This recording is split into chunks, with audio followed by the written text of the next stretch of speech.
welcome to Florida Hood Blogs. Today we're going to be exploring the town of Labelle, Florida in Henry County. I got a friend that lives in Labelle, and here's what he says about this little Florida town. I love living here because it's quiet people and friendly. Not going to win any rich neighborhood contests, but that's what makes it great.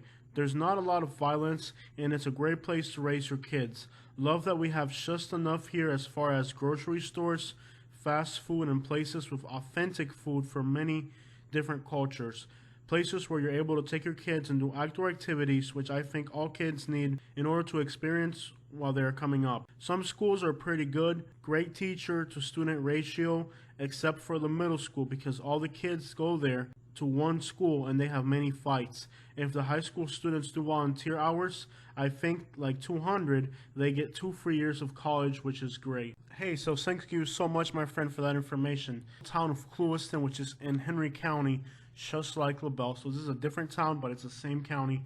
Also, in a middle school, a teacher was arrested, get this, for selling drugs to middle school students. There was 2 girls, and this teacher was giving them drugs, and it was confirmed that that was the first time that they used drugs. Also in local news, a teenager was arrested for a homicide that appeared to be drug related, and a cattle rancher lost 25 cows. Now, many times a heist that big can be contributed not to local crime, but crime rings out of Miami, Florida, which are specialists in pulling off stuff like that. So it doesn't exactly mean that there's criminals that do stuff that big here in Labelle. Being a 60% Hispanic community, you know they got some good Mexican food. It's also very country out there. They got this little barbecue place called the Log Cabin. It's even got a drive-through. You got to check that out. On this video, we're going to talk about the good, the bad, the pretty, and the ugly. We're going to break down this little town. So if you're thinking about moving there, or if you want to travel there, you can have a better idea of what to expect. If you live in Southwest Florida and you haven't gone to Labelle yet, take a weekend and make sure you get out there, check out their good food. There's some awesome fishing. There's some awesome, if you're into historical buildings, their historic district is absolutely amazing. They have houses that you would not expect to find in Southwest Florida. They even have older businesses. I know a lot of times these small towns are really vacant, run down, but Labelle has a lot going on for it. There's a lot of Hispanic stores. There's a lot of really cool old buildings, and their entire main roads are littered with old buildings that, you know, you feel like you're back in the, you know, up north or out in the west or something. The oak trees are amazing. They're all over the center of town. There's old cracker cottages and cabins and all types of historic buildings. So it's definitely an interesting place, and if you live in Southwest Florida, I definitely recommend that you take a Saturday and go out there and check it out. You're going to love the food. You're going to love the historic district, and it's just a different place. It doesn't feel like it's a Southwest Florida type of place.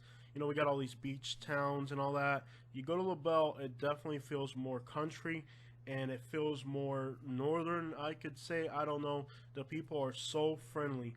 A lot of people on the internet say Southwest Florida has friendly places. There's just a bunch of realtors trying to sell you some property.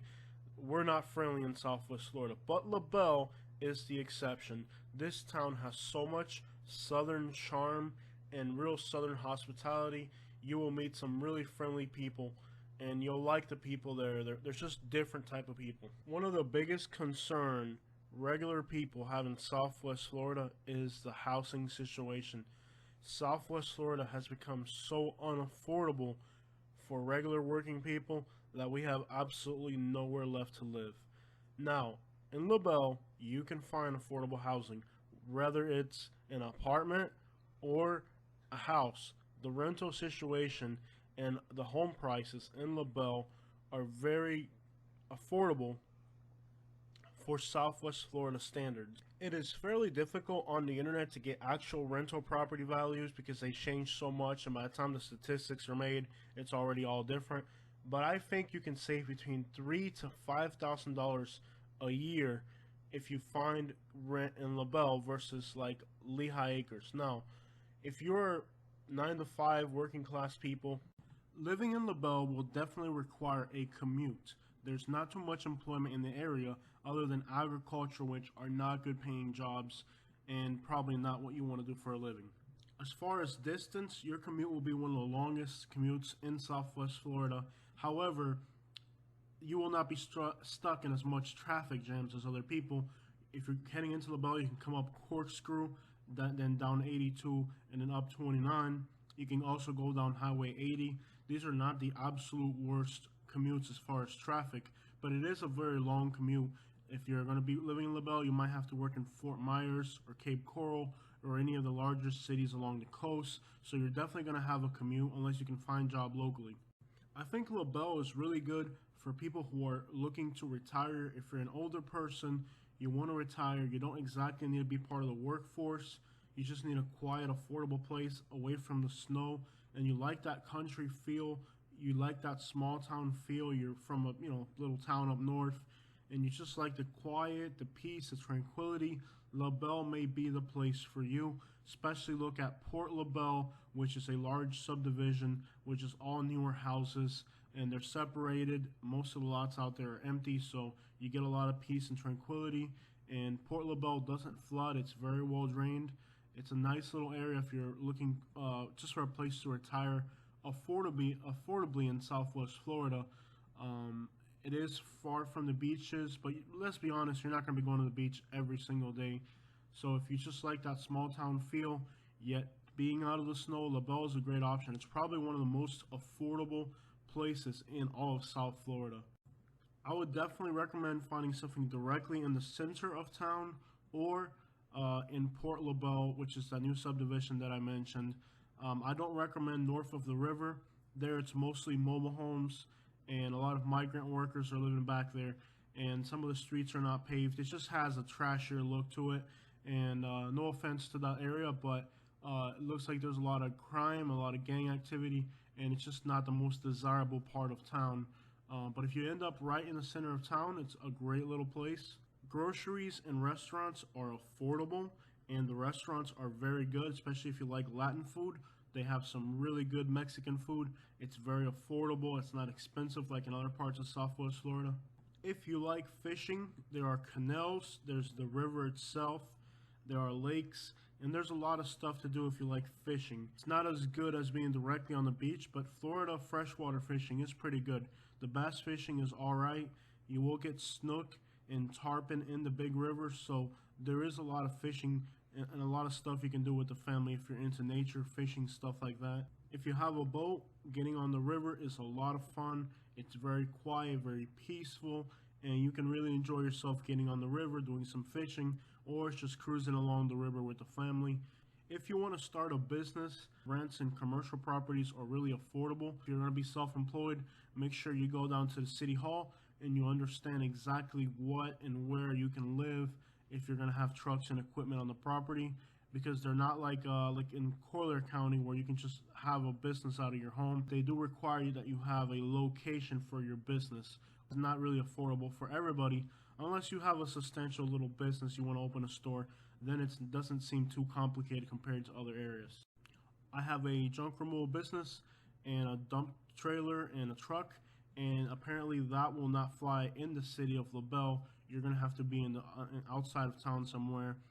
They wanted me to have a commercial location to run my small business. And one of the things I don't get about Labelle, Arcadia, or a lot of these small towns is how you go to like Naples where it's rich people and you're allowed to have a truck and a trailer and a dump trailer and whatever you want for your business, even though it's a really nice, rich area.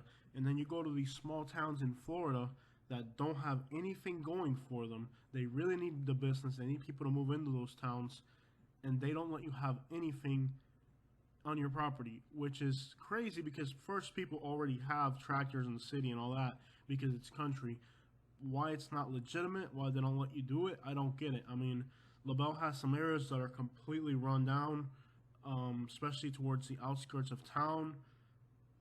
I don't get it because, like I said, Naples, Florida, for example, is a very wealthy place, and you can have whatever you want on your property, and they'll give you a business license for anything. And then you go to a town that really needs the money, really needs people to have businesses, and they're very strict about what you can and can't do. So make sure you look into that if you're self-employed, so you don't end up in a situation where you can't really license your business. I think a lot of people are just a lot of business is just word of mouth and it's really small operations, and they still have their business going on. But I don't like that. I like to be legitimate, and I think that the city really needs to adjust what it allows and all that to make it more attractive to people. A lot of these small towns do that on purpose to keep it a small town so they don't become the big cities. So whatever, but just know that if you're moving there, keep in mind that business licensing for small businesses does require a commercial property, which you may not be able to acquire if you're a small little business like I am. Another really nice thing about Labelle is there's a park that I love to go to. It's a really nice little park, and you'll see families fishing. You'll see people getting married and taking their photos.